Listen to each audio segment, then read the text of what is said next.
एक बार की बात है, कई सालों पहले नगर खजूरा नाम का एक गांव हुआ करता था। समुद्र के अत्यधिक पास होने के कारण वहां के सभी लोग पानी से जुड़े हुए काम को कर कर अपनी रोजी रोटी कमाते थे। उन्हीं में से एक था भीमा, मछुआरा, जो कि समुद्र के किनारे से मछलियां पकड़ने और उन्हें बेचने का काम किया करता था। अगले दिन समुद्र के किनारे के पास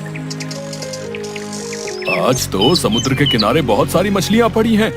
लगता है कल कोई बड़ी लहर आई थी भैया। हाँ किशन, लग तो यही रहा है। आजकल समुद्र में भी बहुत उफान आने लगा है भैया। पहले की तरह शांति नहीं रहती। लेकिन हमारे तो किसी भी फायदे की नहीं। ये मछलियां तो कल की मरी पड़ी होंगी। बाजार में हम सिर्फ ताजा मछलियां ही बेच पाते हैं। चलो तुम अपना जाल लगाओ, मैं अपना लगाता हूँ। आज का काम शुरू करते हैं। भीमा और किशन दोनों बचपन से ही एक साथ रहते थे। वह दोनों एक दूसरे के बड़े अच्छे पड़ोसी और दोस्त भी थे। अब जैसे ही वह दोनों अपने दिन का काम खत्म करके घर लौट रहे थे, रास्ते में कुछ लोग हंसते हुए महेंद्र से कहते हैं, अरे भीमा फिर से तुम काम करके इतनी रात को जा रहे हो हैं? ना तो तुम्हारे कोई औलाद है और ना किसी प्रकार का कोई खर्चा। फिर रात दिन इतना काहे मरते रहते हो काम के पीछे? हाँ, हमें देखो कितना भी कमा लें, लेकिन परिवार के खर्चे पूरे ही नहीं होते। लेकिन संतान होने में सुख तो है। भीमा की शादी को 10 साल हो चुके थे, लेकिन उसकी अभी तक कोई भी औलाद नहीं थी। गांव वाले व्यक्तियों की ऐसी बातें सुनकर भीमा को बहुत बुरा लगता था, लेकिन फिर भी वह चुप्पी साधे रखता है। तभी किशन गुस्से से बोल पड़ता है, तो इसमें हंसने वाली कौन सी बात है, हैं? ये तो भगवान की देन है।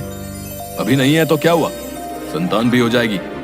लेकिन फिर तुम लोग किसे ताना मारोगे?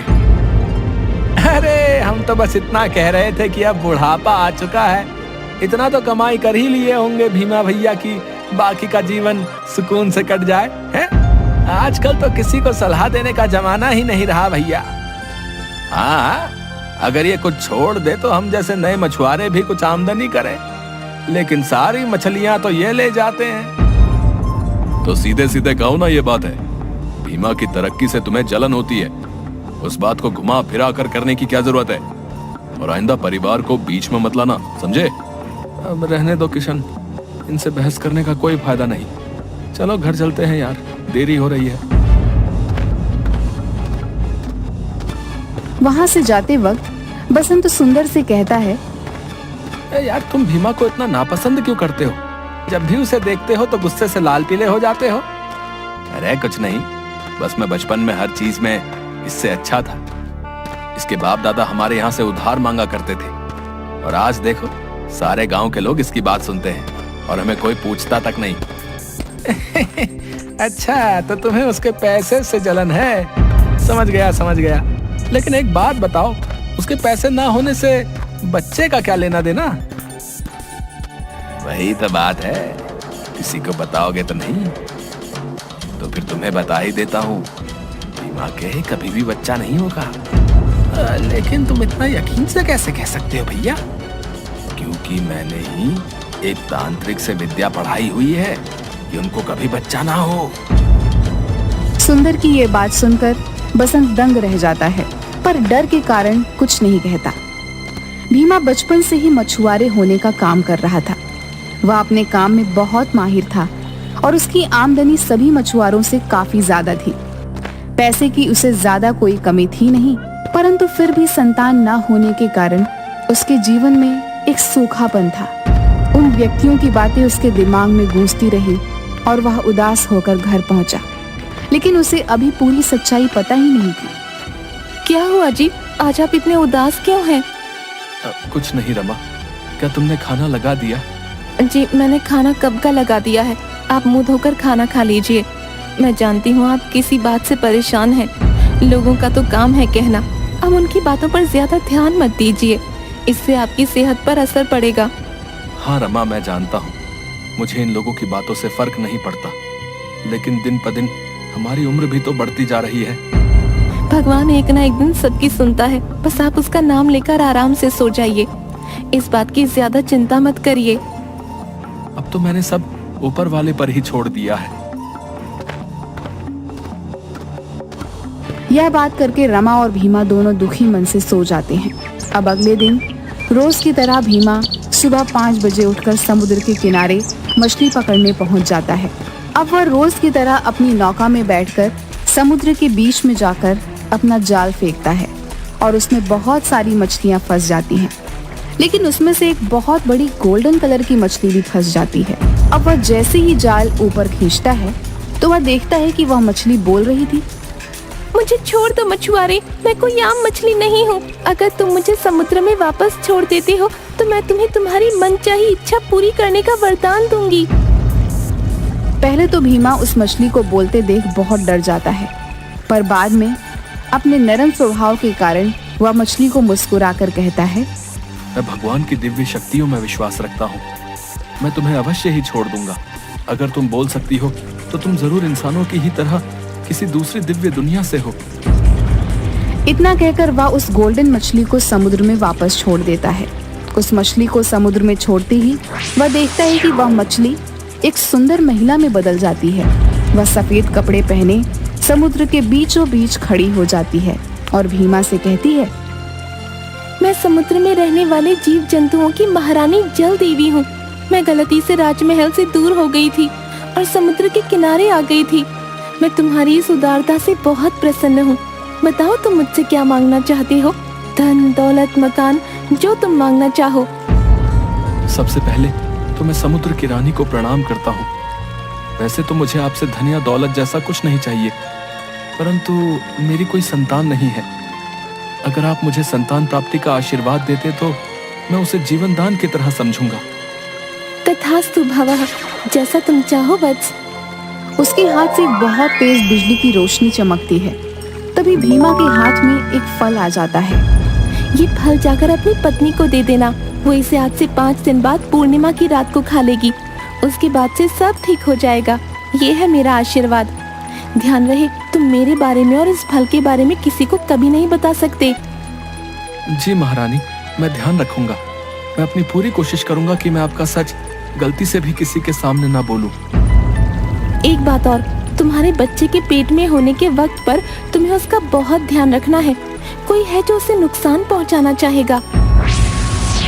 अब भीमा को इतना जरूर पता था कि रानी की बात में कुछ छुपा हुआ संदेश है और वह फल जरूर कोई जादुई फल है जिसमें जल की रानी का आशीर्वाद छुपा हुआ है। अब वह खुशी के मारे जल्दी जल्दी कदम बढ़ाकर अपने घर चला जाता है और जाते हुए रास्ते में सोचता है, ये जरूर भगवान का ही कोई संकेत है। और यह कहते कहते उसकी आंखों में से आंसू आ जाते हैं। रमा, देखो तो मैं तुम्हारे लिए क्या लेकर आया हूँ। क्या हुआ? क्यों इतना चिल्ला रहे हो?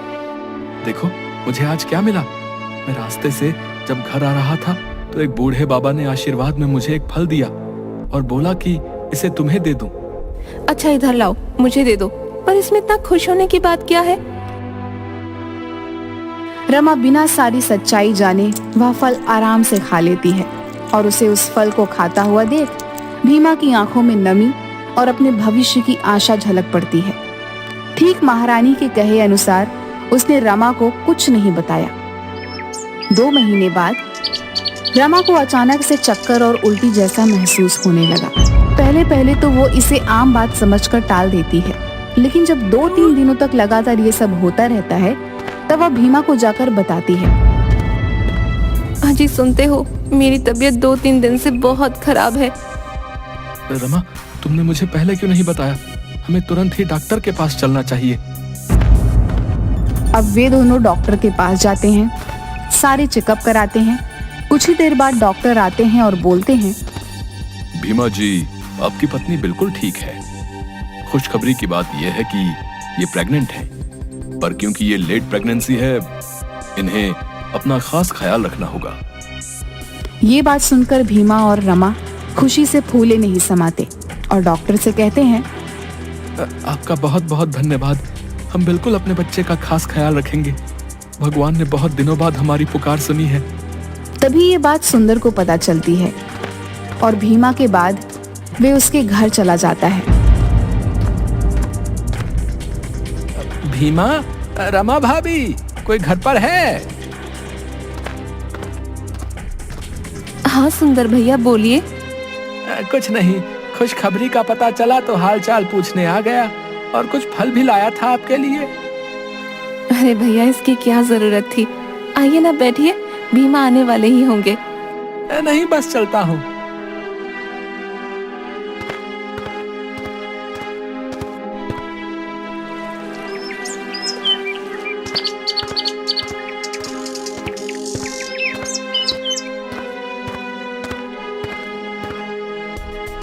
ये क्या, तुम सेब खा रही हो? पर मैं तो सेब लाया ही नहीं था। अरे सुंदर भैया आए थे, वो देकर गए हैं। इतना सुनते ही भीमा डर जाता है और रमा के हाथ से सारा फल छीनकर फेंक देता है। मैंने तुमसे कितनी बार कहा है, जब तक मेरी लाई हुई चीज ना हो तुम्हें नहीं खानी है। तुम्हें समझ क्यों नहीं आता? अब भीमा डर कर मन ही मन सोचता है, रानी, मेरे बच्चे की रक्षा करना। कुछ महीनों बाद रमा और भीमा की जिंदगी में अब खुशियां छा गई थी। उनके यहाँ एक लड़के ने जन्म लिया था जो बहुत ही सुंदर था। उसकी आंखें नीली थीं। इतना सुंदर था कि जो देखता तो देखता ही रह जाता।